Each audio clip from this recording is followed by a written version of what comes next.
Hey everybody, welcome back to my channel. It's your girl Elle.K here for another video, and today we are talking about some popular books that have been banned that you could read during Black History Month. So if you're interested in that topic, keep on watching. Today I'm actually really excited about this topic. First of all, let's talk a little bit about banned books, because the concept to me is actually very funny. I don't understand why people think it's helpful or like a reasonable response to something to ban books, especially in today's day and age, like as if whatever content you're trying to hide from whatever group of children cannot be found on the internet. Like, I kid you not, I can go on TikTok and find literally everything that's going on in the world within like a 30-second video. So there's nothing in a book that you're gonna ban that in today's society cannot be found on the internet in like a second flat. So that whole concept to me just makes me laugh. I also think that, I mean, I know the idea of banning books goes back like generations and generations and generations of like, and it originated with trying to protect a younger audience from certain explicit content. But the way that I internalize that is, at some point they are going to be exposed to this content. So isn't it better to have them read about it in a setting where they can discuss and ask questions and come to understand it better, opposed to just throwing them into the world and saying, here you go, sort it out. Like, I don't know, that's just how my mind went through it, but that's not how a vast majority of the world, especially the US, feels. So today I just composed a list of, 5 books that have not necessarily recently been banned, but 5 of like the popular books that have been banned that all correlate within, what the hell are they doing downstairs? They all correlate to something towards Black History Month, and I feel like you guys should read them this month. There's even, I will preface that there are, I think, 2 books on this list that I haven't read that I'm also hoping to get to this Black History Month, so yeah. The first book on my list is called Ghost Boys by Julie Parker Rhodes, and this is actually a middle grade book. I have a whole review of this book on my channel. If you guys are interested, you can go and watch it. I go way more in depth into Ghost Boys. It's one of my all-time favorite books. I absolutely love it. Julie Parker Rhodes did an amazing job. Following our main character, Jerome, who's 12 years old, and he is Black. He gets bullied a lot at school, and he's just not really fitting in. And to make a long story short, he has a situation happens. I don't want to get into it, but like a situation happens and he is shot by a cop who mistook him for an adult. And everything kind of like spirals off from there. But the catch is, we're following Jerome as a ghost, and he's watching as everything unfolds from his death. So I really, really loved that aspect of it, that we got to kind of see the unfolding of events through the victim's eyes, and it ties into, should I give it away? No, I don't want to give it away. If you haven't read it, you should just go read it. But it ties into a very important moment in Black history, and it really goes in on the dehumanization of Black children.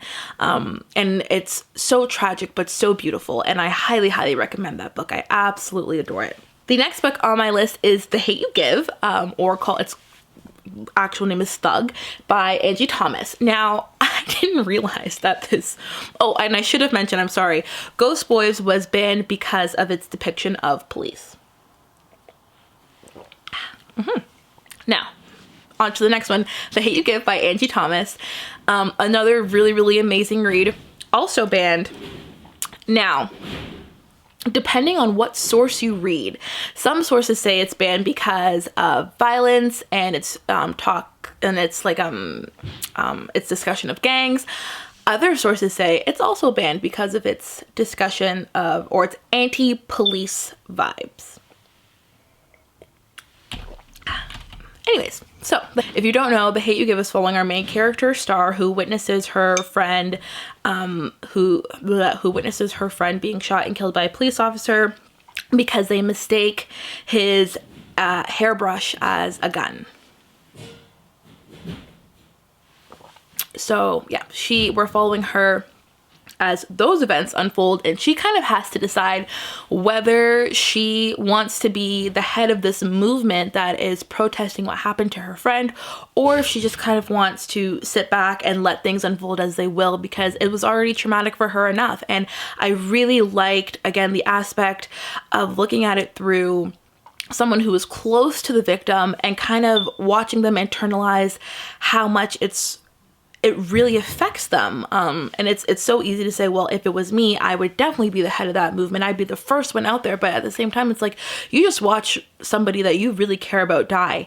And, you know, half the world is telling you it was their fault and the other half is telling you it wasn't. That's a lot to kind of internalize and take in as a teenager. So Andrew Thomas did a brilliant job with that book. Definitely go ahead and read that one if you have some time this month. So the next book that I have on this list is Stampede, and it's by Jason Reynolds and Abraham Kendi. So there's actually two versions of this book. There's the adult version and then there's the YA version. I have the YA version of it.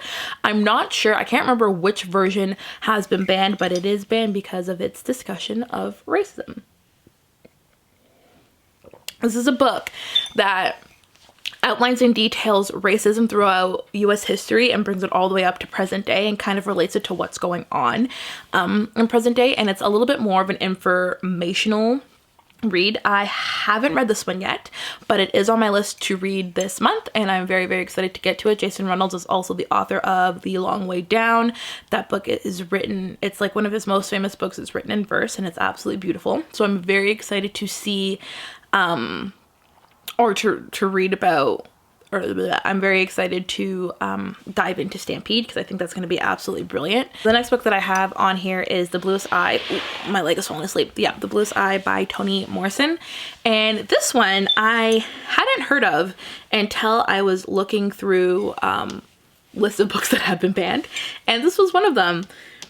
And it takes place in 1941. We're following our main character who is 11 years old. She's Black, but she wishes that she had blue eyes and blonde hair. And that's all I really know about it. And that's all that I would like to know about it because that sounds very, very interesting. But the idea that it takes place in 1941 somewhere in the US tells me that racism is rampant. So yeah, so I'm definitely excited to pick that one up this month. It's not a very long book, and I feel like I can't really comment. So what I read about it is it was banned because of its discussions on race, which is pretty much why all of these books were banned, which is a very stupid reason to ban books.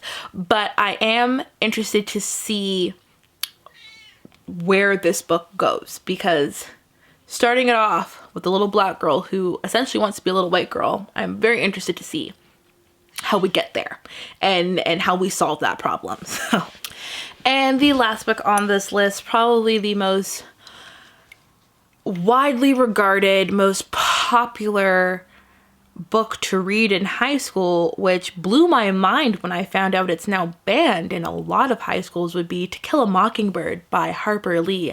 I remember reading this, I think in grade 10, and I definitely did not grasp the magnitude of how important that book was at that age. I feel like that's definitely a book for grade 12s, but and not because of content wise. This one was said to have been banned because of its discussion of rape.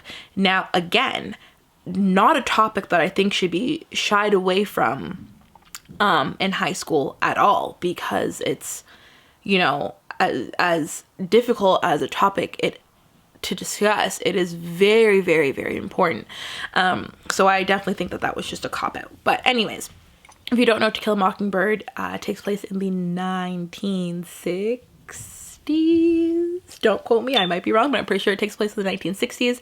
And we are following our main character, Atticus, who is a white lawyer who was asked to defend a Black man who is wrongly accused of raping a white woman.